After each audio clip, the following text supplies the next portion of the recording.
Wow, guys, gold has been pumping lately. Honestly, the last 2 weeks have been just insane. And if I just show you quickly over this here, my screenshot on this account, over the last 9 days, I've made 20K profit, which is insane. Of course, I had losses, guys. Like you see them, I had like losses. It's not every day perfectly. This is life as a trader, but I'm gonna teach you a lot in this video because the way and how this entire thing moved, right? It's insane, right? It's the liquidity. It's exactly what you want in trading, right?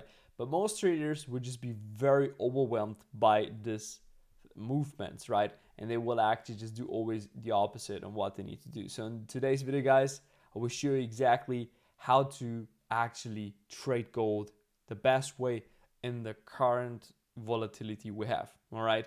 So we all know what just happened recently, right? This massive chaos in the markets, right? Like recently, the Nasdaq, the S&P 500, crypto market, people have been panicking, right? Like we had like these big sell-offs. It was like the biggest crypto crash.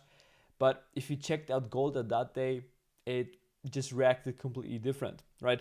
It didn't even dump or something, right? But it also didn't pump right in the moment when everything just crashed. It just waited, you know? And then on Monday, everything just boom started to push up higher. Something you could just trade based on, right? So we can also check out today a little bit what happened during that phase. Maybe I would just show you right straight away here. For instance, we had last week on a Friday, we had this huge crash. So if I go quickly here to the Bitcoin chart, just to show you what happened, because I don't know if you guys are really aware about that, but it's very, very insane to see that. So you see here this huge crash on Bitcoin. This move to the downside over here. This was all on Friday, right? The 10th October.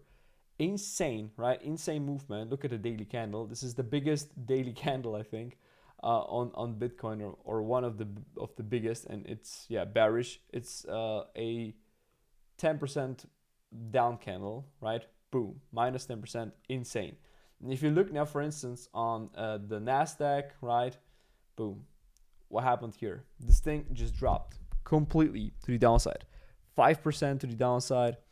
ES also 4%, very, very crazy. And if you look on gold, what has gold done here on Friday?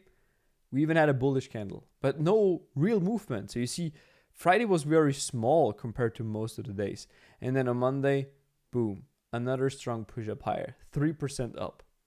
So gold basically, guys, is just moving differently, you know?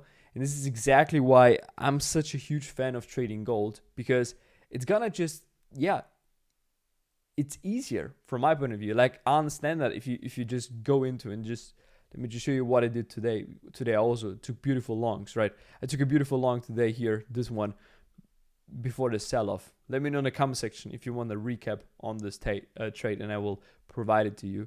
But it's just insane, you know? It's moving up higher, and in this case, just a small movement, which doesn't look like crazy, but it's over 200 pips. And then huge drop of 560 pips. So the current volatility on gold is insane. But I will teach you today on how to catch those movements and how to like participate on them. For instance, here, this trade is gonna be one that I'm gonna recap for you today, which is something where I made almost 4,000 euro on this account. Dollar. And it's just insane. And it might have looked like, if you check it out, like almost a stop run, but I will show you with precision why I do take the stops the way and how I do take them, and why. I mean, to be honest, on this trade, I had a little bit fear. I thought about I'm gonna lose it. I was ready to lose it. In my mind, this is every trade that I take. I'm not like, hey, it has to be TP. It's more than likely like, okay, I put down a specific amount of money to like get into the trade, right? This is like my ticket. I gotta pay for it. That's basically my stop loss. And if I can get out of this situation with more profit, then I've done a good job. If I walk away with nothing, so basically I've spent the ticket, like I've attended the show, right? But I don't want to come to the show and then lose more than the ticket, you know? So I'm not that type of guy who goes to an event and then eats hundreds of burgers and popcorn and anything, right? kind of like this is how you can actually compare it. So you just buy the ticket, get into, and you leave the show after it's over. All right. And either you win more on top on it or not. That's it. All right. So how to trade now gold when you have volatility like this, especially right now. Let me explain you a few things what you should do. Where the very first thing, and this is gonna like benefit you the most, is to understand the higher time frame direction. All right, so start always with analyzing the higher time frame, so you better understand the narrative. Right, the narrative will be very often visible on the higher time frame. So with that in mind, you should not just look on candles. Right, like this is the number one mistake people do in trading. All they do is basically they just go check out the monthly, right? Check out the weekly, and then eventually the daily, right? And then they say, okay, cool, I've analyzed these things. And then let me just make an example, right? You have like here a bullish candle or not a bullish candle. And then you have like here a bearish candle like this. All right. And then everyone will be like, all right, we have over a bullish market. And then most people would just come here and say, just to draw this as well like this. We'll come here and say, yeah, but look at this. We have a fair value gap here, right, on the higher time frame. So what I have to do right now, right, because I'm a professional ICT trader, whatever, I'm gonna wait for price, right now to come here, and then from here to go up higher, right? They will just try to look to buy. All right. If you do this, I can already guarantee you will not be a professional trader, right? You will not even be profitable probably. The reason for that is very simple. Because what you see here is basically just option number 1, all right? This is not the final option. Most traders, they treat the higher time frame when they see a fair value gap, right? And by the way, if you guys don't know what a fair value gap is or an inversion fair value gap, what a liquidity sweep is and so on, I have down below linked a free course for everyone, all right? Go over there, sign into it, go through the process, and receive the free course. So the thing is, this is just one scenario. The second scenario in this case is that the price, all right, instead of, if it's here, this down candle, let me just copy this.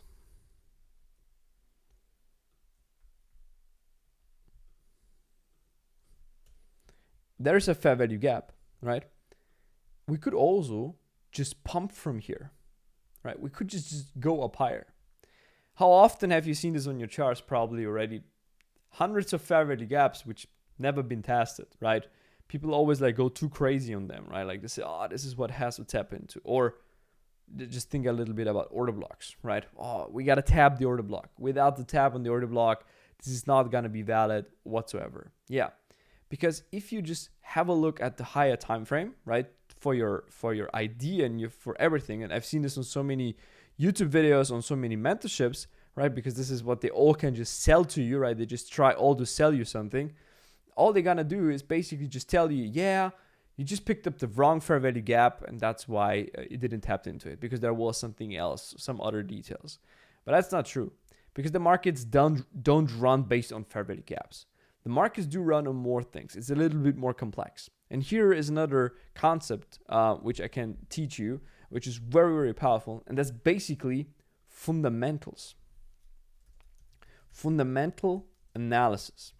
Now, the thing is with fundamental analysis, right? Like we have there always like two sides on this, right? There are people who say, no, I'm a technical trader, blah, blah, blah.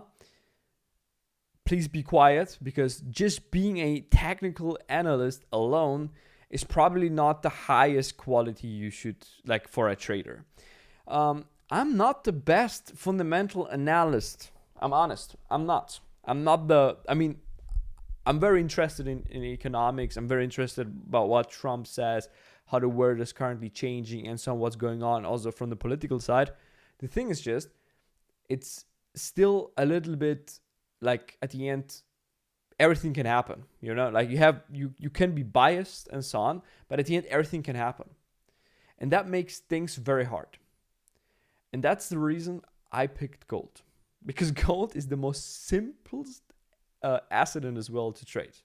This, like, if I compare this to NQ and ES, and I showed you right now an example, And if you will now compare quickly gold to Forex, right? What happens during like in the Forex market? What trends do you have? Most people are like, yeah, I'm trading EURUSD long and GBPUSD long and so on. Bro, the trends on Forex are like this. Well, if you look on gold, gold's trend is like this all the time, you know? So gold is a natural bullish asset. EURUSD cannot even be bullish. Just think about it for a moment. Yes, it could be right now for that week, for those weeks, for maybe a year or so, it could be bullish or bearish. But if EURUSD would be bullish, that would mean the dollar is gonna completely lose. All right, but it's always changing. Sometimes the euro is more worth, sometimes the US dollar is more worth. So the fundamental analysis gotta be like this. You have to understand every single time which one is stronger. And this can change every single week. Sometimes the euro, sometimes the dollar. With GBPUSD the same, with every other Forex pair, it's the same. You will only have a bullish asset at the end if another asset goes completely wrong, right? Like hyperinflation, things like this. What happened, for instance, in Russia? I don't know right now how it looks like, but when this war started, right? Like there was a hyperinflation for the Russian ruble, so everything was just much more value over the Russian currency. So that's the only way how an uptrend or downtrend in the Forex market can occur. When it comes now to NQES, they're already easier because they're also natural bullish assets. If you check them out, right? If I show you, for instance, quickly NQES, you would just see they are super bullish. And just to show you now that I don't talk shit here or whatever, this is gold. Look on gold. This is like look on gold. This is the most bullish thing I've ever seen, besides Bitcoin, right? Bitcoin looks the same. Look on NQ. Super bullish.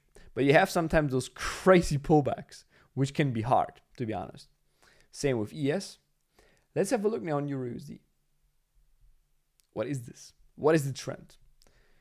It's like this. Very bearish, bullish, bearish, bullish, bearish. This is a period of 3 years. 3 years where what do you trade there? You know? Then bullish, bearish, bullish, bearish, bullish, bearish, bullish, bearish, bullish, bearish, bullish, bearish. You get the point? It's gonna be a hard and tough time. What do I need to do on gold? What is my higher time frame bias? Bingo, bullish. It's so simple. Just go and count since 20th of August. How was the trend? We had here an accumulation, yes. Right? Was 2-3 months, yes. Okay. But besides that, bullish, bullish, bullish. So you just wake up.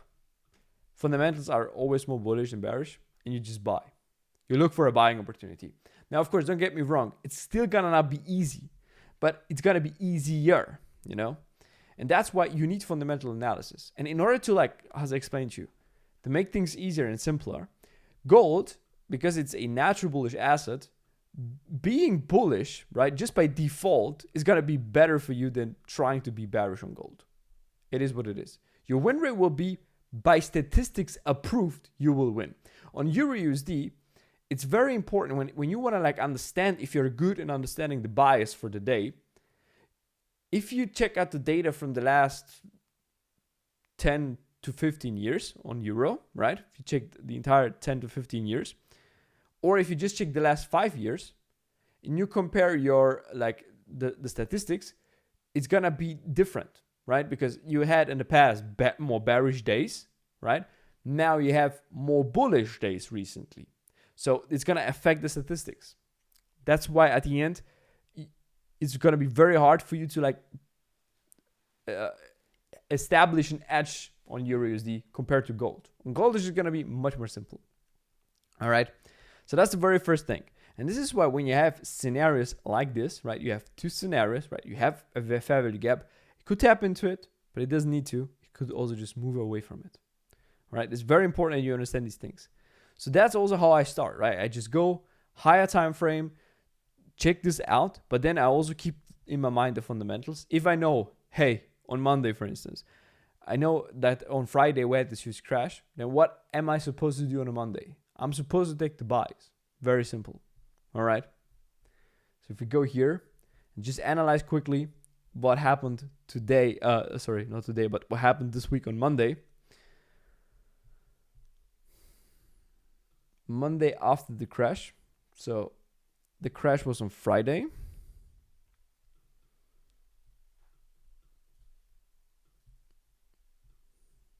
Then Monday starts with a huge move already. You see, runs above the high. Boom. What are you going to do here? London session, right? Exactly, here's the London session open. The thing will just rip off.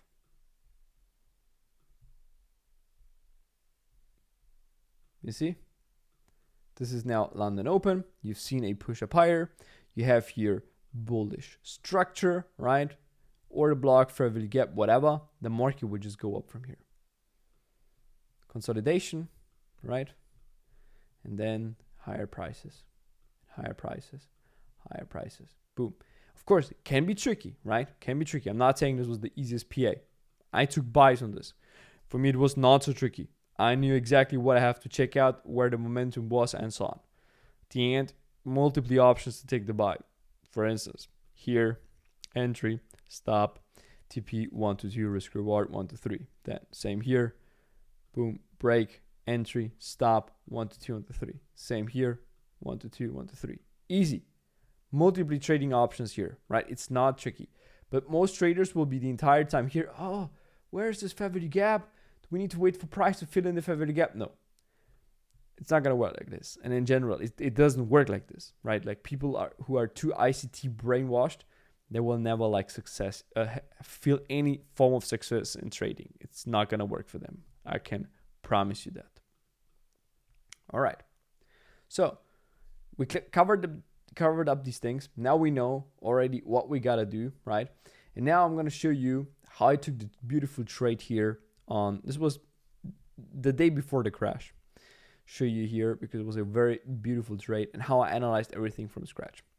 So things I like to look at is basically, as I already mentioned to you, is the daily time frame, the weekly time frame, the monthly time frame. Now, for me, I always have this in my mind, right? Like I always know how things look like on those bigger time frames. So for me, this is right now not a secret anymore.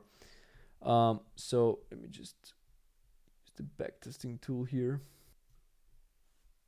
All right. So we now started on the higher time frame to better understand what the price has to do at that particular day. And as I already explained to you, I'm already more bullish than bearish on every day. Yes, you will have bearish days and so on, but still on those days you can catch beautiful up moves. Now you see price already like pumping up higher. You will have now one fair value gap, another fair value gap here, right? Where price could eventually tap into. You will have here structure levels where price can come into. You will have like an impulsive movement where you can expect a pullback, but the price can just go up higher. For me, too less information. I cannot just read everything just based on that. So what I will do is basically I will go to the lower time frames and I will let the market actually run, right? Because I don't trade Asian session. I'm sleeping during the Asian session. I will be waking up at around in the Frankfurt session. So quickly before the London session will kick in. And what I've seen is that the price now during the Asian session, it dropped lower. And what it did is it tapped into some order block over here. All right. So very nice move down. We had like an impulsive movement, pull back down lower. So for me, everything just screamed it's gonna be bullish. Also, you have a huge reaction up higher. So for me, this looked very, very beautiful. Now in the 1 hour, I will wait for the Frankfurt session to fully close. All right. And the Frankfurt session, all right, starts to drop a lot. Now here's the thing where so many traders will fuck up the situation. The thing is, they will now have mixed bias, right? Why? Some will say, hey, buyers, right? Because there it's a price of interest. We have a reaction higher, but then most traders will say, yeah, but I have an order block here, and we have like a strong move down within breaking structure. This is not gonna help you guys. This is not gonna help you. This is gonna like at the end, everything will just irritate you, right? Because who is gonna win? The sellers, right? I can form the idea and tell you, wow, this is gonna be the biggest sell of your life. Or I can also form you the idea, say, well, this is going to be the biggest buy of your life.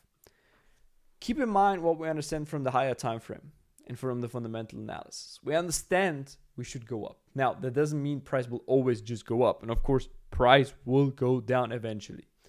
But the thing is, if you now analyze the 1 hour, right, for instance, to like get more reference, you will see that the price starts to like print higher highs and higher lows and going up higher. So now here you have a fair value gap, order block, whatever, potential price of interest for this session. What I do is I have already a more bullish idea because of all of these things. For me, this entire thing just looks very, very bullish. I see price dropping, all right? All I'm gonna wait for now is to see if the price gives me some bullish momentum. So I like to check out the 1 minute, I like to check out the 5 minute, whatever. And I wanna see if the price gives me now some form of momentum. What do you see here? Price, right? Consolidating a little bit. But here you see the 1 minute candle starting to pump, right? Which is something, when I see something like this, and now you also see, okay, cool, breaking structure. This could be the confirmation for your trade, all right? To like take the trade. That's exactly how I took this trade. Had stop below, all right? And boom, price is running straight into profit, all right? Very fast, but also comes rapidly down. Once I've seen that, I wasn't sure at the end if the momentum is really here in this session, right? Like I'm not always trading the Lana session. I like to trade also the New York session. So for me, it's always like this. I try to understand which session of the day has like the most amount of liquidity, or at what session we will see a big potential movement.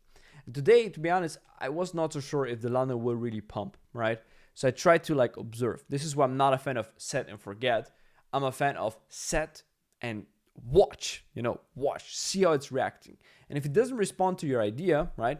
Think about the one analogy at the beginning, then my ticket, right? I gotta like leave the show, right? If it doesn't work. And in this case, right? Very simple. I've seen it dropping and I had already alerts set up, right? Just in case price comes here lower, right? So I was to be here at the charts to manage everything.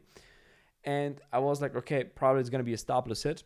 But then price started to like reverse. I was not ready to close a break even now. I was not intimidated by this or whatever. My idea was still valid. So I just hold this trade. And this thing at the end really kept moving. I was like, okay, it looks good. It's moving, it's moving, it's moving.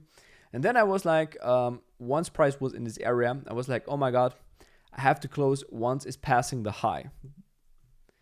And you see, it tapped into it. This is why my TP was set up here originally. But I tried at the end, and also here we have Asian high, right? Both of these. But to be honest, once price was here, I was like, hey, I want to close it. But price went so fast down, and I've lost so much from my profits. You see, it just dropped 65 pips.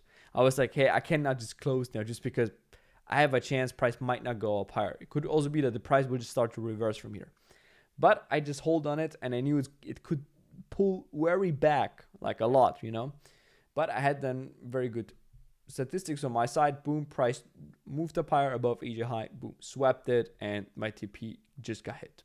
And so easy, I made almost $4K, and at the end, around 2 to 3 hours. This was a little bit a longer trade because it took a while. Took it around 9 o'clock. TP was then done at 1 o'clock. All right, so it was a little bit longer. It was 4 hours at the end, but yeah, it was still easy, For me, I always try to still go to the gym in the meanwhile, because at the end, everything is set, TP is set, stop is set. I just accept everything that it takes. I know my win rate, I know my probability, my possibility, and everything here, and I just accept it. All right. So with that being said, guys, that's it. This is how I trade gold. This is why I recommend you trading gold, and hopefully you can learn something out of it, because at the end, it's a lot of knowledge for you guys here, which I just dropped. And if you want to learn more about how we trade, how we do everything, then check out the link below for our mentorship, and you can apply to be part of the community. Let's go.